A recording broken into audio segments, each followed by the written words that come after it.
নীলা, কি বলছো তুমি? তোমার কোনো আইডিয়াই নেই গুরুদেবের পরীক্ষা কতটা ভয়ঙ্কর হতে পারে। কিচ্ছু না জেনেই তুমি পারবো বলে দিলে নীলা। আমাকে কথা বলতে হবে, নীলার সঙ্গে আমাকে কথা বলতেই হবে। বাপরে বাপ, এই মেয়ের দেখছি আত্মবিশ্বাসের কোনো অভাবই নেই। দাঁড়াও না বড় বটে, যখন নাকানি চোবানি খাবে না তখন দেখবো সেই আত্মবিশ্বাস কোথায় যায়। গুরুদেবের পরীক্ষায় রাজি হয়েছো তুমি, এখন থেকে বুঝে শুনে চলতে হবে। হরে কৃষ্ণ মনে থাকে যেন। এই যে মেয়ে, গুরুদেবের থাকার ঘরটা পরিষ্কার করে দাও, যাও এক্ষুনি যাও। হরে কৃষ্ণ। আমি এক্ষুনি করে দিচ্ছি।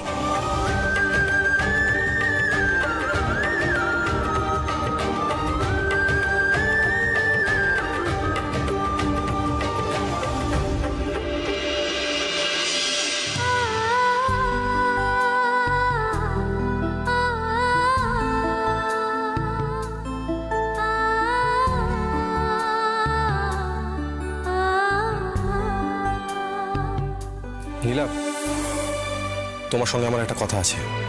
হ্যাঁ বলুন না। আরে জরুরি কথা, কাজ করতে করতে শুনলে হবে না।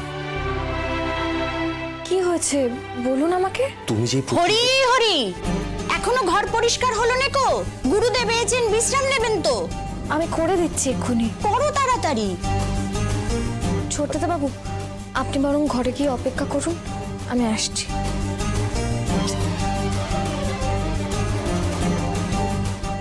জরুরি কিছু কি? আশা করি উনি আবার নতুন করে আমায় ভুল বুঝবেন না। আমি এই দিকটা মিটিয়ে ঠিক শুনে আসবো কি। গুরুদেব এবার এমন পরীক্ষা দেবেন যে আমি শিওর সেই পরীক্ষায় নীলা কিছুতেই পাশ করতে পারবে না। এবার জব্দ হবে নীলা।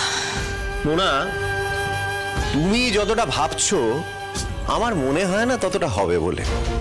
তুই কি ভুলে গেছিস নাকি বড়দা, গুরুদেব কতটা কঠিন হতে পারে? তোর মনে নেই ছোটবেলায় গুরুদেব আমাদের বাড়িতে এলে মা একেবারে হিমশিম খেত, সামলে উঠতে পারতো না। আর মা পারতো না যেখানে, সেখানে নীলা সামলাতে পারবে নাকি?